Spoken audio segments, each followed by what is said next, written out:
श्री स्वामी राजमाऊली, श्री स्वामी राजमाऊली। सगळे घोडे जे गडावरती यायचे त्या तलावावरती, तिथे त्यांना पाणी प्यायला सोडलं जायचं, तिथे ते पाणी प्यायचे। आणि दसऱ्याच्या दिवशी म्हणजे विजयादशमीच्या दिवशी हे सगळे सरदार जे होते त्या सरदारांना गडावरती बोलवलं जायचं, त्यांचे घोडे आणले जायचे, त्या घोड्याळ्या तलावावरती त्यांना पाणी पिणं, तिथे त्यांना बांधलं जायचं। आणि ते बांधल्यानंतर समर्थांचा एक छंद होता घोड्यावरती बसण्याचा आणि घोड्यावरती स्वार होण्याचा। दिनकर स्वामी असं लिहितात की समर्थ ज्या वेळेला विजयादशमीच्या दिवशी सीमोल्लंघनाला जेव्हा बाहेर पडायचे आणि बाहेर पडल्यानंतर छत्रपतींचा घोडा तिथे तयार असायचे, सरदार तिथे असायचे आणि समर्थ रामदास स्वामी ज्या घोड्यावरती थाप मारायचे आणि ज्या घोड्यावरती स्वार व्हायचे त्याची सरदार म्हणून नियुक्ती केली जायची। वशिला बिशिला नव्हता वेगळा की आम्हाला सरदार करा, आमच्या घोड्याची तिथे सरदार म्हणून किंवा त्या घोड्याचं तिथे नंबर लावा म्हणून अशी कुठलीही व्यवस्था नव्हती। समर्थ हे समर्थच होते, म्हणून त्यांना म्हटलं जातं की समर्थ हे समर्थ करावे तरीच समर्थ म्हणावे। अनेक त्यांच्या घटना आपण पाहतो, अनेक वाचतो, आपल्याला असं वाटतं की समर्थाने फक्त चमत्कार केले, समर्थाने फक्त आपल्याला असं वाटतं की कुलकर्णी उठवला, घार उठवली, गाय उठवली, एवढ्यापुरते समर्थ। समर्थांनी या देशामध्ये या राष्ट्रामध्ये देव देश आणि धर्माचं कसं पालन करावं आणि कसं आचरणात ते आणावं याचा आदर्श समर्थांनी ठेवला। हे सगळे प्रसंग घडत असतात, हे संतांच्या दृष्टीनं, सद्गुरूंच्या दृष्टीनं आणि महात्म्यांच्या दृष्टीनं फार महत्व नसतं यांना। समर्थांच्या दृष्टीने तर नव्हतं। समर्थांच्याकडे जे जे भक्तगण जायचे ना त्या सगळ्यांना याची प्रचिती यायची। कित्येक प्रसंग आहेत। चाफळच्या रामनवमीच्या उत्सवामध्ये दिनकर स्वामी असं लिहितात प्रतापामध्ये की रामनवमीचा उत्सव सुरू झाला म्हणाले आणि उत्सव सुरू झाल्यानंतर तिसऱ्या दिवशी आता समर्थांच्या चरित्रामध्ये नेमकं कुलकर्णीच येतात। मी तरी काय करू, मी कुलकर्णी म्हणून मला फार अभिमान वाटतो ते सांगायला। त्या मेरीला कुलकर्णी उठवला, हा दुसऱ्यांदा उठवला, बरं आपल्याला एकच कुलकर्णी माहिती असतो। तिसरा दिवस उत्सवाचा, सगळीकडे चालली गडबड चाललेली आहे, पालखी सोहळा अमुक तमुक सडा रांगोळ्या सगळं छान सगळं चाललंय, छबिना पालखी प्रदक्षिणा वगैरे रामरायांच्या सगळं चाललंय। आणि जे कुलकर्णी दाम्पत्य आलं होतं ते आले त्या दिवशीपासून आजारी होते, तब्येत ठीक नव्हती, पण तब्येत ठीक नव्हती तरी उत्सवाचं जाणं नाही सोडायचं। बघा याच्यातून सुद्धा लक्षात घेण्यासारखं आहे, आपल्याला काहीही होत नसलं तरी सुद्धा काही होऊ नये म्हणून आपण उत्सव टाळतो, म्हणून समारंभ टाळतो, म्हणून काही ठिकाणी जायचं टाळतो। हे तब्येत ठीक नाहीये, आजारी आहे, तापणं फणफणतायत, खूप काही त्रास होता, खूप काही होतं, पण गेले। रामनवमीचा उत्सव सुरू झाला, 3 दिवस पार पडले आणि कर्मधर्म संयोगानं त्या कुलकर्ण्यांची तब्येत अतिशय जास्तच बिघडली। सगळे उपचार करून झाले, ते सगळं झालं, पण त्या कुलकर्ण्यांचं सद्भाग्य असं होतं की त्या उत्सवामध्येच त्यांना रामाने बोलवायचं ठरवलं होतं, प्राणजत मानव। इकडे समर्थांना प्रत्येक जण पहिल्यांदा ही बातमी सांगायची म्हणून ते व्हॉट्सअपवरती कसं असतं, आम्हीच पहिल्यांदा टाकतोय असं प्रत्येकाला वाटतं, त्याच्या आधी ते 50 वेळा टाकून झालेलं असतं। समर्थांना पहिल्यांदा कोण सांगणार म्हणून प्रत्येकाची धडपड चालली होती, मी समर्थांच्याकडे जाणार, मी समर्थांच्या गेले 10-5 जण गेले, समर्थांच्या तिथे जाऊन बसले, पण समर्थांची धावपळ आपली वेगळीच चाललेली आहे। बघा रे ते रामाचं काय झालं, बघा ते छबिनेची तयारी झाली की नाही, बघा ते सगळे हार फुलं रामाचे आहेत की नाही, बघा सगळा समारंभ छान चाललाय की नाही। समर्थ त्यांच्याच गडबडीमध्ये। शेवटी अथॉरिटी शोधली समर्थांच्या पर्यंत जाण्याची आणि ती अथॉरिटी म्हणजे कल्याण स्वामी। आता म्हणाले कल्याणाशिवाय समर्थ काही कोणाचं ऐकणार नाहीत आणि त्याचं काही गांभीर्यानेच ते घेतील, बाकीच्यांना काही ते दाद देत नाहीत। बाकीच्यांना म्हणायचे ठीक आहे तुम्ही तुमच्या कामाला लागा, तुम्ही तुमच्या सेवेला जा, असं समर्थांना लावायचं। चर्चा सुरू झाली लोकांची, हो असा प्रसंग घडलाय, समर्थांनी सगळं थांबवून पहिल्यांदा तिथे जाऊन काय झालं कसं झालं पुढची तयारी करून बघायला पाहिजे, समर्थ काही लक्ष देत नाहीयेत।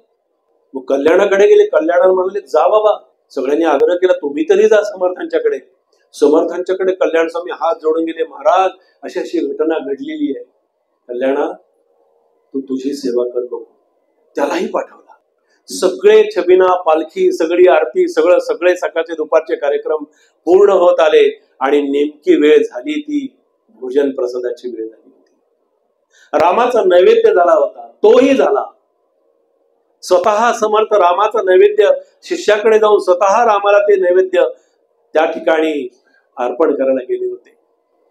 जातानाही लोक पाहत होते की आता तरी समर्थ इकडे येतील आणि काय झालंय ते बघतील यांचं. पण समर्थांच्या आज्ञेपुढे जायची ताकद, आणि काय ताकद आहे कुणाची? अहो, समर्थांनी सांगितलं यांची पुढची तयारी करायची. चर्चा झाल्या असतील सगळ्यांच्या, त्या चर्चेला काय अर्थ आहे? रामाचा नैवेद्य झाला, भोजनाच्या पंक्ती बसल्या, आणि पंक्ती बसल्यानंतर आता संकल्प करणार, आणि संकल्प केल्यानंतर समर्थांनी सांगितलं, कल्याणा इकडे ये. गेले सगळे बघायला लागले की आता समर्थ बहुतेक जेवणाच्या वेळेला हा कार्यक्रम उरकायला सांगतील, तुम्ही तिकडे करा, इकडच्या पंक्ती चालू राहू द्या. समर्थ होते ते, तुमच्या आमच्यासाठी नव्हते. समर्थांनी कल्याणाला सांगितलं. अरे म्हणाले काय रे? म्हणाले ते कुलकर्णी दाम्पत्य आलंय म्हणाले. अरे म्हणाले ते आल्याशिवाय पंगत नाही सुरू होणार, इकडे बोलव त्यांना. अहो महाराज, स्वामी केव्हापासून आम्ही सांगतोय, ते गेले, ते नाहीये, त्यांची प्राणज्योत मालवली, रामाच्या चरणी विलीन झाले. सांगितलं तेवढं ऐक. कल्याणाला सांगितलं, जा त्यांच्या कानात सांग, तुम्हाला रामाचा प्रसाद घ्यायला बोलवलाय. समर्थांची आज्ञा तुमच्या आमच्या सारखा असता तर 50 वेळा विचार केला असता. मृत व्यक्तीच्या कानात जाऊन सांगायची आम्हाला भीती वाटली असती. ते काय सांगतायत समर्थ असं म्हणून समर्थांच्या बद्दलच काहीतरी आमच्या मनामध्ये येऊन गेला असता विकल्प. पण ते कल्याण स्वामी होते हो. गेले त्या कुलकर्ण्यापाशी, तिथे गेले, समर्थांनी सांगितलं तसं त्यांच्या कानात सांगितलं की पंगत खोळंबलेली आहे, तुम्हाला माझ्या गुरूंनी समर्थांनी रामाचा प्रसाद घ्यायला बोलवलंय. चमत्कार नाही, प्रतापातली घटना, घडलेली घटना आहे. ते ताडकन उठले, कुठे पळी भांडव, कुठे ताबड, कुठे सगळं, ते सगळं घेतलं आणि ते कुलकर्णी स्वतः समर्थांच्या पाशी गेले, समर्थांना नमस्कार केला आणि समर्थांनी त्यांना प्रसाद जेवायला वाढला. हे काय आहे? हे का सांगायचं? संतांच्या आणि सद्गुरूंच्या दृष्टीनं हा देह जो आहे ना, हा देह जरी गेला तरी आतमध्ये असलेली आत्मज्योत जी आहे, ते आत्मप्रभा जी आहे, आत्मप्रकाश जो आहे, तो प्रकाश जिवंत करणं, तो प्रकाश ताजातवाना करणं, तो प्रकाशाला चालना देणं, हे सद्गुरूंचं काम असतं. आणि ते समर्थांनी केलं. कित्येक शिष्यांना समर्थांच्याकडे अनेक जण यायचे, महाराज मारुतीचं दर्शन पाहिजे. अरे असं कसं होईल दर्शन? मारुतीचं दर्शन असं सहजासहजी होतं का? पण नाही, गेले की हट्ट धरून बसायचे. आणि समर्थात त्याची वेळ यावी लागते, त्याचा तसा कुठेतरी योग यावा लागतो म्हणतात तसं. एक जण गेला आणि समर्थांच्याकडे हट्ट धरला, महाराज म्हणा मारुतीचं दर्शन पाहिजे मला, काही झालं तरी. अरे म्हणाले असं कुठं मारुती येतो का? मारुती आपल्यासारखा काय रिकामा आहे का? असा काही मारुती पटकन बोलायला बरोबर येतो का? देव असा येतो का? म्हणाले काहीतरी काय तुझं? नाही म्हणाले मला मारुतीचं दर्शन पाहिजे. आपल्या जीवनामध्ये सुद्धा मी आपल्याला सांगून ठेवतो की सद्गुरु कृपेची सुद्धा वेळ यावी लागते. सद्गुरु भेटण्यासाठी तुझा योग यावा लागतो. आणि तो योग आला आणि ती वेळ आली ना की सद्गुरूंच्या शोधासाठी कुठे जाण्याची गरज नसते. सद्गुरु आपणहून धावून येत असतात. त्या भक्ताची वेळ आली होती, मारुतीचं दर्शन पाहिजे. समर्थ म्हणाले काय? म्हणाले हा चल म्हणाले माझ्या बरोबर. हा समर्थांना इतकं साधं सोपं होतं. काय सामर्थ्य असेल, काय शक्ती असेल, किती तेज असेल, याला म्हणतात सामर्थ्य. देवाला हाक मारल्याबरोबर देवाला धावून यावं, एवढी ताकद ज्यांच्यामध्ये असते त्यांना सद्गुरू म्हणतात, त्यांना संत म्हणतात. गेले एके ठिकाणी सोहळा चालू होता, तिकडे भोजन अन्न संतर्पण तिकडे चाललं होतं. आणि चाललं होतं तर समर्थ लांब होते उभे. म्हणाले बघ तिथे पंगत चालली आहे ना भोजनाची, तिथं जेवणाची चाललेली आहे, सगळे जेवायला बसलेत, प्रसादाला बसलेत. त्याच्या म्हणाले एक लाल पापोटा घुसून बसलेले एक म्हातारे वयस्कर गृहस्थ आहेत. ते म्हणाले त्यांचं जेवण करत असताना त्यांना त्रास देऊ नको, त्यांचं पोटभर होऊ दे, त्यांचं पोट फार मोठं आहे, त्यांना भरपूर लागेल, त्यांचं होऊ दे एकदा छान. आणि म्हणाले त्यांचं झालं की त्यांचे पाय नाही सोडायचे. म्हणाले लक्षात ठेव. ते लाल पागोट घेतलेले ग्रस्त म्हणले समर्थ तिथून आपले बाजूला झाले आणि गेले तिथे. तर त्याला सांगितलं त्यांचे पाय नाही सोडायचे. तो तिथे गेला आणि गेल्यानंतर तो भोजनाची पंगत हा बिचारा ती पंगत कधी एकदा उठते याचीच वाट पाहत होता. उठले पंक्तीतून ते फेटेवाले गृहस्थ, लाल पागुटा घातलेले गृहस्थ होते, म्हातारे वयस्कर गृहस्थ होते. हा त्यांच्या तिथे जाऊन बसला. उठल्यानंतर त्याचे जाऊन पाय घट्ट धरले आणि पाय घट्ट धरल्यानंतर जेव्हा त्यांनी समोर पाहिलं त्याच्या चेहऱ्याकडे, समर्थांनी आपल्या सामर्थ्यानं त्याला मारुतीचं दर्शन त्यांच्यामध्ये घडवून दिलं. संत आणि सद्गुरूंना कुणामध्ये कोणतं दर्शन घडवून द्यायचं याची त्यांना फार अवघड नसतं, ते फार कठीण नसतं. फक्त तेवढं संतांच्या आणि सद्गुरूंच्या चरणाशी आपण एकरूप असावं लागतं. आता नुकताच मी नर्मदा परिक्रमा करून आलो. 15 दिवसांची नर्मदा परिक्रमा पूर्ण झाली. अनेक गोष्टी बघितल्या, अनेक घटना बघितल्या, अनेक प्रसंग पाहिले आणि मला प्रत्येक वेळेला माझे समर्थ दिसत होते.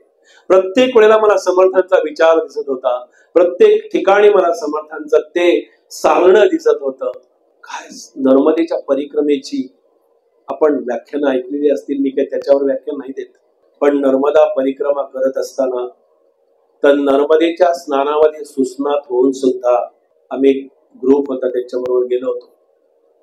या सगळ्या नर्मदा परिक्रमेमध्ये त्या पत्रिकेमध्ये असा उल्लेख होता माहेश्वरचा, आणि त्या माहेश्वरच्या उल्लेखामध्ये एक वाक्य होतं की तिथे साड्या खरेदीसाठी तुम्हाला वेळ दिला जाईल. त्याच्यावरच सगळ्यांचं लक्ष, त्याच्यावरच लक्ष. सगळी नर्मदा चाललेली आहे, परिक्रमा चाललेली आहे, कुठे कुठे खरेदी करायचं, काय करायचं ते सगळं खरेदी करत असताना नर्मदेच्या पात्रामध्ये त्याच्यासाठी किती टाकायचं आणि किती साड्यांसाठी राखून ठेवायचं हे सुद्धा ठरलेलं जात होतं. एकदा गेले माहेश्वरला बाबा, मी एकटाच होतो बरं का. फक्त मला गंमत बघायची होती. माहेश्वरच्या साड्या खरेदी करायला गेल्यानंतर जे आयोजक असतात ना, तेही हुशार असतात. या लोकांना जर सगळं गावभर सोडलं खरेदी करायला तर हे संध्याकाळीच परत येतील रात्री. म्हणून त्या आयोजकांनी काय केलं होतं की एकच दुकान नक्की केलं होतं आणि त्या दुकानामध्ये सांगितलं होतं की सगळ्या माहेश्वर मधल्या साड्या सगळ्या इथं आणून ठेवलेल्या आहेत. त्यांच्यावर काही सगळ्यांना खरं वाटलं नाही, पण तरी सुद्धा त्या यानं गेले आणि मी सहज आपले चक्कर मारत मारत बघितलं. त्या जे साड्या बघायला ज्या महिला बसल्या होत्या त्या पार त्या साड्यातून दिसत सुद्धा नव्हत्या. इतका ढीग साड्यांचा लागला होता, इतका ढीग लागला. त्या साड्या खरेदी करून करून करून शेवटी नर्मदेचा ते तीर्थ पाण्याचा कॅन ठेवायचा कुठं हा प्रश्न पडला. असेच फिरत फिरत फिरत काय त्या साड्याबद्दल, काय त्या खरेदीबद्दल, किती त्या नर्मदा परिक्रमेमध्ये किती वस्तू घेण्याबद्दल किती आकर्षण असतं. आणि नर्मदा परिक्रमेचं तर असं सांगितलंय की तुमच्या जवळ आहे त्या सगळ्याच्या सगळ्या नर्मदेला जोपर्यंत तुम्ही देत नाही तोपर्यंत खरी नर्मदा तुमच्या समोर कशी उभी राहणार. असंच फिरत फिरत त्या साड्या करून निघाल्या आणि निघाल्यानंतर एवढा प्रत्येकाने ढीग त्या महिलांनी खरेदी केला आणि तो सुद्धा जाता जाता त्याच्याबरोबर मी आपलं गंमत बघत आपलं पाठी. मला काय काम होतं तसं, मला काय काही खरेदी करायची नव्हती, नुसतं बघायचं होतं. एका ठिकाणी बोर्ड लावला होता, त्या साड्याचं दुकान होतं काहीतरी याचा, आणि तिथे तो बोर्ड लावला होता की आणि काहीतरी तिथे आकडे लावले होते, किमती मांडल्या होत्या 25 रुपये, 50 रुपये, 100 रुपये, या सारखे तिच्या मागे लागल्या होत्या नवऱ्याच्या पाठीमागे. अहो बघा एवढं साड्या किती स्वस्त आहे, एवढ्या साड्या स्वस्त कुठे मिळत नाहीत. बघा 25 रुपये, 50 रुपये, 100 रुपये. हा आधी त्या साड्या घेऊन वैतागला होता, म्हणजे हिचं मॅचिंग संपेनाच. तरी सुद्धा त्या बोर्डकडे बघत होते. हा इतका वैतागला होता, इतका चिडला होता. मूर्खच म्हणाले, बघ नीट वाच, ते दुकान कुठलंय, ते ड्राय क्लिनिंगचं दुकान आहे म्हणाले, साड्या स्वच्छ करायचं दुकान, व्हायचं दुकान. अशा अपेक्षेने, अशा इच्छेने, अशा कामनांनी जर आम्ही कुठेही परिक्रमेला गेलो आणि जर कुठे गेलो तर आम्हाला ती नर्मदा कशा प्रकारानं आमच्यावरती छान आम्हाला आशीर्वाद देईल. हा प्रवास आहे, जीवनाचा प्रवास हा आनंदाने जगायचा आहे. आणि आनंदानं जीवन जगत असताना समर्थ असं म्हणाले की तुझ्या सगळ्या ऐहिक वासना, तुझ्या सगळ्या ज्या काही कामना आहेत त्या सगळ्याच्या सगळ्या तू नामामध्ये विसर्जित कर. नामामध्ये तुझं एकदा चित्त रंगून गेलं ना की तुला कुठल्याही कर्माची, तुला कुठल्याही अपेक्षांची आणि तुला कुठल्याही इच्छांची कसलीही अपेक्षा तुझ्या मनामध्ये येऊ न देण्याचं काम मी करेन. नामाचं सामर्थ्य एवढं आहे की गुरुदेव रानडे हे त्यांच्या शिष्यांना आणि भक्तांना नेहमी सांगायचे बरं का. जेव्हा त्यांच्या दर्शनाला जायचे, गुरुदेवांच्या दर्शन घेतल्यानंतर गुरुदेव आता आपल्या सगळ्या भावभावना ओळखून असायचे आणि नेमकं सांगायचे की आता आपण जेव्हा नामाला बसतो, नामाला बसल्यानंतर प्रत्येक जण आपली पर्स जवळ आहे ना, नीट बॅग आहे ना. अहो, त्या दर्शनाला जाताना सुद्धा चप्पलाची जोड नीट राहतील ना. काही काही लोक तर गंमत करतात, तुम्ही सोडून एक चप्पल तिथे ठेवता, तुम्ही एक बॅग ठेवून घेत की आपलं लक्ष त्याच्यावरती जायला नको.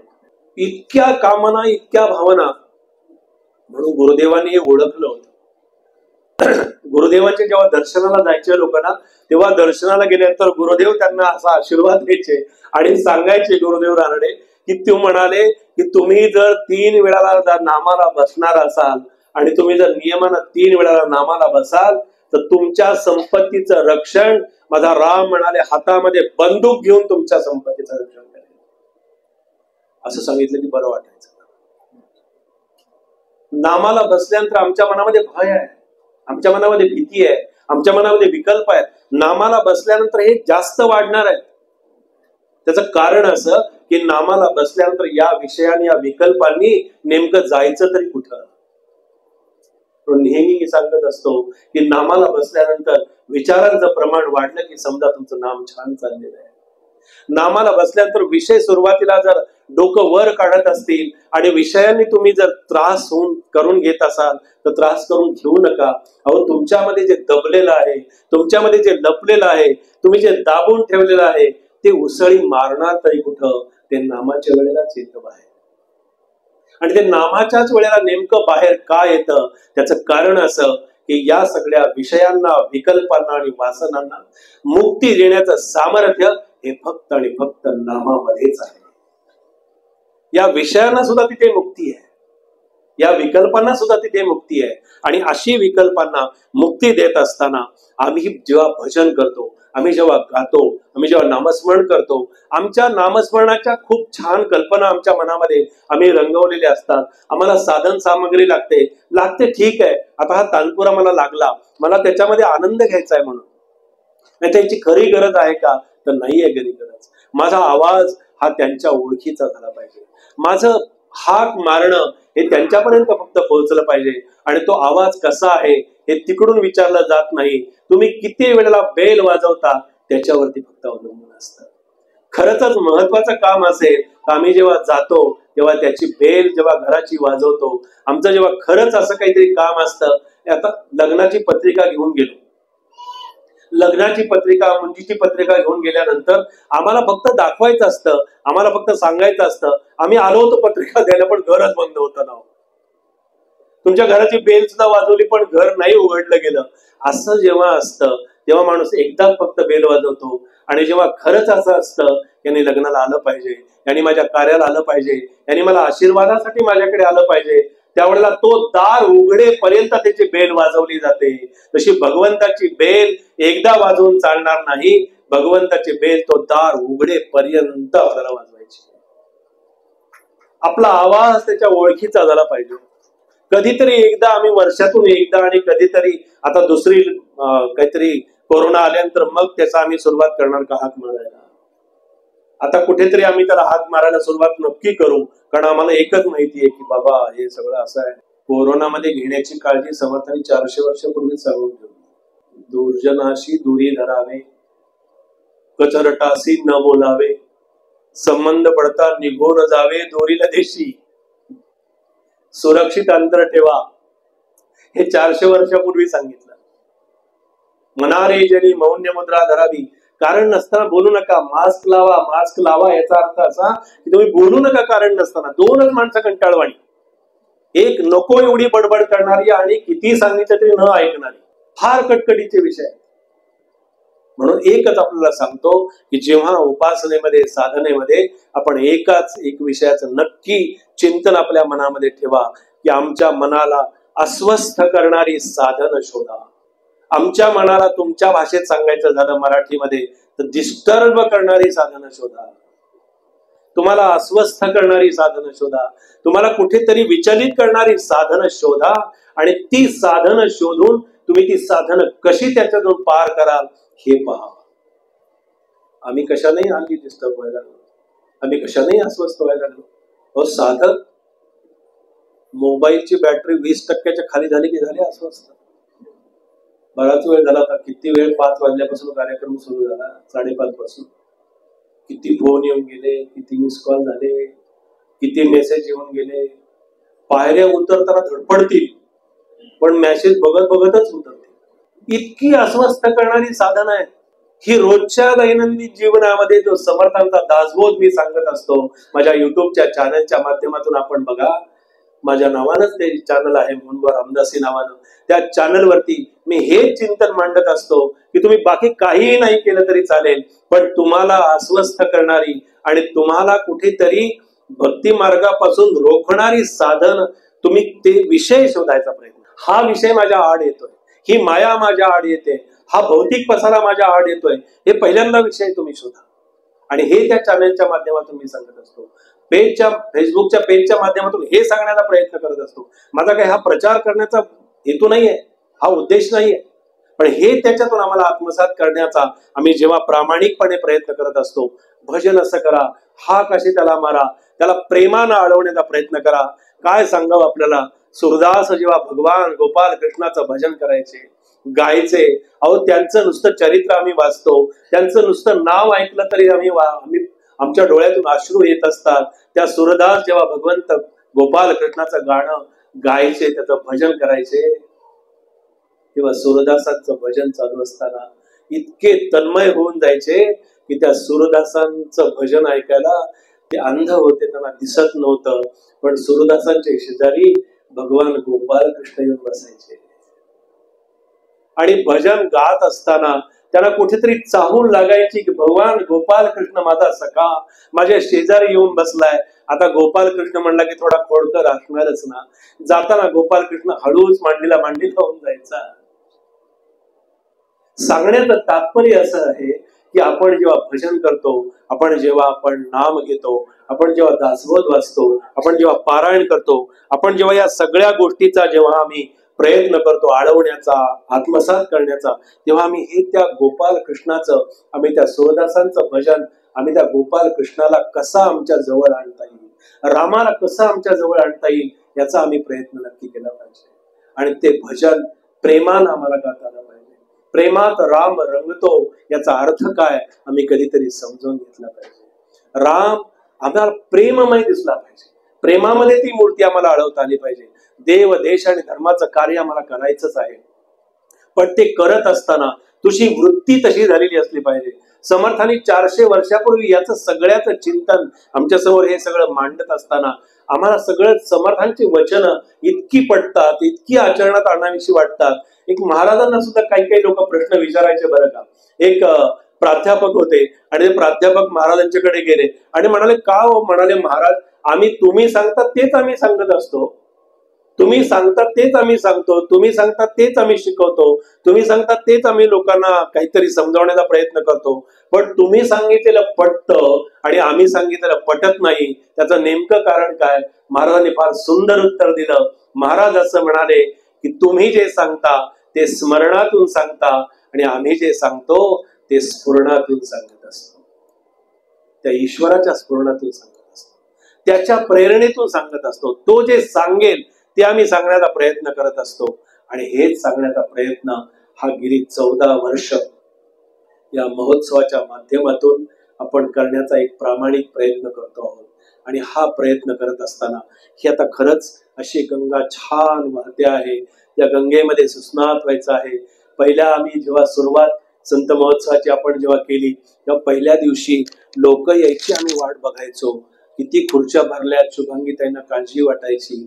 आणि आता पहिल्या दिवसापासून आपण जेव्हा इथे येता आणि जेव्हा आपण हे सगळं आम्हाला आनंद देता, त्याच्यातून आम्हाला असं वाटतं की खरंच तपपूर्ती झाल्यानंतर कसं त्या विषयामध्ये आणि त्या महोत्सवामध्ये कशी रामकृपा त्याच्यामध्ये आलेली आहे याचं हे प्रत्यक्ष दर्शन आम्हाला मिळत असतं. या सगळ्याची आपण कुठेतरी आपण अशी प्रचिती आपण घेतली पाहिजे. आणि ही प्रचिती घेत असताना आम्हाला फक्त रामाच्या नावानं, आम्हाला फक्त भगवंताच्या नावानं आम्हाला जगायचं आहे, आम्हाला राहायचं आहे, आम्हाला सगळं काही करायचंय. समर्थ म्हणाले काही सोडू नका, काही सोडायची गरज नाही, काही अवघडात शिरायची गरज नाही, कुठे जाण्याची गरज नाही. तो आहे तिथेच आहे तसाच, फक्त त्याला अडवण्याचा प्रयत्न कर, त्याला सांगण्याचा प्रयत्न कर. आणि त्याला तू सांगत असताना उद्धवांसारखं, कल्याणांच्या सारखं, त्या वेणास्वामींच्या सारखं कुठेतरी तू जीवन जगण्याचा प्रामाणिक प्रयत्न कर. आणि हे जीवन जे भगवंताने दिलेलं आहे ना, हे टेन्शन घेण्यासाठी दिलेलं नाहीये, ताणतणावासाठी दिलेलं नाहीये, दुःख खेद करण्यासाठी दिलेलं नाहीये. तर हे जीवन आणि हे आयुष्य जे भगवंताने दिलंय तर खरोखरीच आनंद आणि आनंदाची अनुभूती घेण्यासाठी दिलेला आहे. फक्त तो आनंद मात्र, क्षणिक आनंदामध्ये जाऊ नका, क्षणिक आनंदामध्ये रमू नका. स्वामी समर्थ माझ्या पाठीशी आहेत, समर्थ रामदास स्वामी माझ्या पाठीशी आहेत, भगवान गोपाल कृष्ण श्री रामचंद्र माझ्या पाठीशी आहेत, महाराज माझ्या पाठीशी आहेत. अहो महाराज किती आत्मविश्वासाने सांगतात, माझ्या प्रवचन ते सांगितल्याशिवाय संपतच नाही. महाराज इतक्या आत्मविश्वासाने सांगतात, एवढं वाक्य घेऊन जरी आम्ही इथून गेलो ना तरी सुद्धा आम्हाला असं वाटतं की बस आम्ही आजपासून हे करणार. महाराज असं सांगतात की तू फक्त काही करू नकोस. किती सोपं सांगितलं, किती किती सोपं सांगावं, सुलभ करून सांगावं. महाराज असं म्हणतात की बाबा रे, तू फक्त आणि फक्त तुझा हात माझ्या हातामध्ये दे. काय हरकत आहे? नको त्याच्या हातामध्ये हात देतात, हात दाखवणारा हात दाखवून अवलक्षण करून घेतात. सगळ्यात वाईट हातच, पाठोपाठ घड्याळ. कारण प्रत्येकाचं लक्ष घड्याळाकडे. हे हात आणि घड्याळ जोपर्यंत आम्ही बाजूला करत नाही तोपर्यंत आम्हाला खरा आनंद नाही. अयोध्येच्या आड येणारे हे दोनच विषय आहेत, हात आणि घड्याळ. हात महाराज म्हणतात माझ्या हातामध्ये दे. माझ्या हातामध्ये तू जेव्हा हात देशील, मला तरी काय करायचं तुझा हात हातात घेऊन? बाळा, तुझा हात हातामध्ये घेऊन मी काय करू सांग? तुझं ज्योतिष सांगू, तुझी रेषा सांगू, हातावरची भाग्यरेषा सांगू, काय सांगू? तुझ्या आयुष्य रेषा सांगू, काय सांगू? तुझा हात हातामध्ये घेऊन महाराज म्हणाले, अरे तू जर खऱ्या अर्थानं माझ्या हातामध्ये हात देशील तर तो तुझा हात मी माझ्या रामाच्या हातात देईन. आपला हात महाराजांच्या हातामध्ये जेव्हा देऊ तेव्हा तो रामापर्यंत जाण्याची शक्यता आहे. आम्ही नाही रामाला टाळी देऊ शकत, आम्ही नाही रामाच्या हातात हात देऊ शकत. म्हणून संत महोत्सव, संतांचे पाय का धरायचे, संतांना का अडवायचंय, संतांना का शरण जायचंय? संत चरण रज लागता सहज, वासनेचे बीज जळून जाय, मग रामनामी उपजे आवडी, सुख घडोघडी वाढू लागे. म्हणून संतांना आहे पत्ता. बर जाऊ द्या, आलेला नसेल तर नाही, कुठं हरवला, कुठं जायचंय, जायचंय कुठे माहित नाही, कुठे राहतोस माहित नाही, कधी आलास माहित नाही, कधी डबल बेल वाजणार आहे माहित नाही, काहीच माहित नाही. आणि काही माहिती नसून मला सगळं माहिती आहे हे सांगणं, हे सगळ्यात जगातलं मोठं अज्ञान आहे. जो खरा संत आहे तो संत न वाटणं, आणि जो संत नाही तो संत वाटणं, ही परमार्थातली वाईट अवस्था आम्ही पाहतो. तो सगळ्यात मोठा गुंता आहे. जो खरा संत आहे तो संत कळत नाही, आणि जो संत नाही तो संत वाटतो, हा परमार्थातला मोठा गुंता आहे. महाराज म्हणाले माझ्या हातामध्ये हात दे, मी रामाच्या हातात देईन. आणि त्याच्या पुढे जाऊन ते सांगतात, भक्तांसाठी बरं का हे सगळं सांगावं लागलं. भक्तांची तयारी बघून महाराजांनाही बदलावं लागलं. संतही बदलले, संत कधी बदलत नसतात, पण संतांनाही बदलावं लागलं. संतांनाही पुढे जाऊन सांगावं लागलं. अरे म्हणाले, रामाच्या तरी हातामध्ये हात, कोणी एखाद्याने विचारलं तर काय सांगायचं? तुमच्या हातात हात देणं ठीक आहे, देऊ आम्ही. तुम्ही रामाच्या हातात कशासाठी हात देणार आहात? आणि रामाच्या हातामध्ये हात देऊन करणार तरी काय, काय होणार आहे? महाराज म्हणतात, जर मी तुझा हात जर रामाच्या हातामध्ये जर दिला तर म्हणाले असं कधी घडलेलं नाही की मी सांगितलंय आणि रामाने ऐकलेलं नाही, असं कधीच घडलं. म्हणून माझ्या हातामध्ये हात, असा हात आपण महाराजांच्या हातामध्ये पवित्र हात देऊया. आणि हात पवित्र कधी होतो?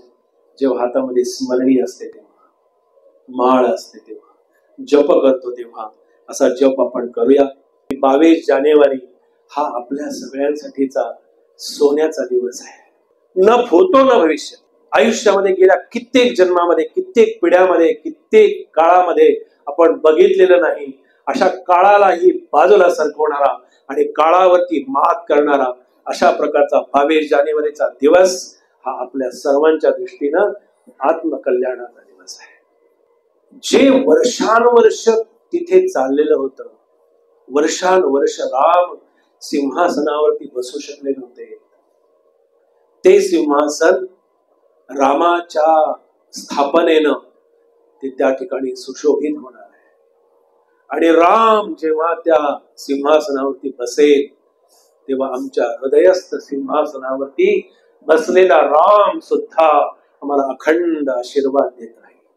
आपण आपल्या घरातल्या भगवंतासमोर बसा, आपल्या देवाऱ्यासमोर बसा, आणि जो अयोध्येमधला सोहळा तिथे जेव्हा राम सिंहासनावरती बसतील, राम त्रिकालज्ञ आहेत, राम चराचरामध्ये बसलेला आहे. फक्त अयोध्या आपण म्हणतो खरी, पण आपल्याला त्या दिवशी आपल्या घराची अयोध्या करायची. रामाची स्थापना तिथे जेव्हा होईल त्यावेळेला आपल्या घरामध्ये सुद्धा आपण देवावरती पुष्पवृष्टी करा, रामाच्या मूर्तीवरती करा, आपल्या भगवंतावरती करा, आणि ही पुष्पवृष्टी करून त्या दिवशी भगवे झेंडे, भगवे ध्वज सगळं भगवं करा. आणि त्या दिवशी रामाला आपण अडवण्याचा दिवसभर प्रयत्न करा. तो दिवस आपल्यासाठीचा हा अमूल्य अशा प्रकारचा दिवस आहे, आणि तो दिवस आपण असा व्यर्थ घालवू नका, एवढीच आपल्या इथे प्रार्थना करतो. आणि झालेली सेवा ही त्यांच्या चरणी मी समर्पित करतो. माझ्या वाणीला पूर्णविराम देतो. कल्याण करी राम राया, राम राया, कल्याण करी राम राया, जनहित विवरी, जनहित विवरी, जनहित विवरी. म्हणा, कल्याण करी राम राया, राम राया, कल्याण करी. तळमळ तळमळ होतची आहे, होतची आहे, तळमळ तळमळ होतची आहे, होतची आहे. हे जनहाती धरी दयाळा, हे जनहाती धरी दयाळा. म्हणा, कल्याण करी राम राया, राम राया, कल्याण करी राम. अपराधी जन चुकतची गेले, चुकतची गेले, अपराधी जन चुकतची गेले, चुकतची गेले. तुझा तूच सावरी दयाळा, तुझा तूच सावरी दयाळा. कल्याण करी राम राया, राम राया, कल्याण करी राम राया. कठीण त्यावरी कठीणची झाले, कठीणची झाले, कठीण त्यावरी कठीणची झाले, कठीणची झाले. आता न दिसे उरी दयाळा, आता न दिसे उरी दयाळा. कल्याण करी राम राया राम राया राम राया कोठे जावे काय करावे काय करावे कोठे जावे काय करावे काय करावे आरंभिली बोहरी दयाळा आरंभिली बोहरी दयाळा कल्याण करी राम राया राम राया कल्याण दास म्हणे आम्ही केले पावलो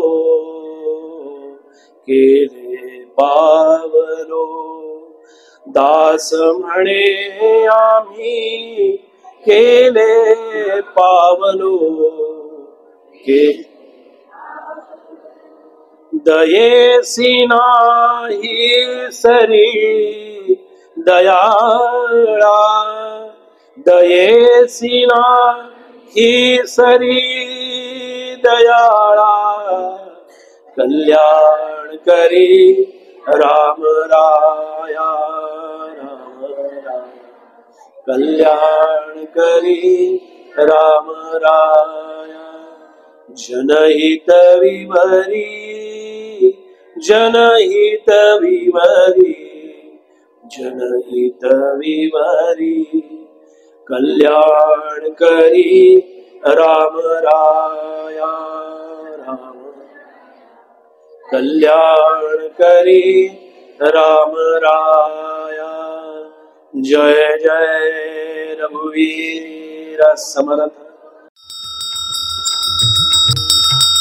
स्वामी देई हेची दान नित्य चरणाचे दर्शन चरणाचे दर्शन नित्य चरणाचे दर्शन मज नको धन दारा तुझ्या चरणी द्यावा थारा चरणी द्यावा थारा तुझ्या चरणी द्यावा थारा मज ठेवावे भिकारी सुखे करीन चाकरी सुखे करीन चाकरी तुझे नाम माझी जोड मुखी राहो तेची गोड राहो तेची गोड मुखी राहो तेची गोड स्वामी देई हेची दान नित्य चरणाचे दर्शन चरणाचे दर्शन नित्य चरणाचे दर्शन तुझ्या चरणी माझा माथा ऐसे करी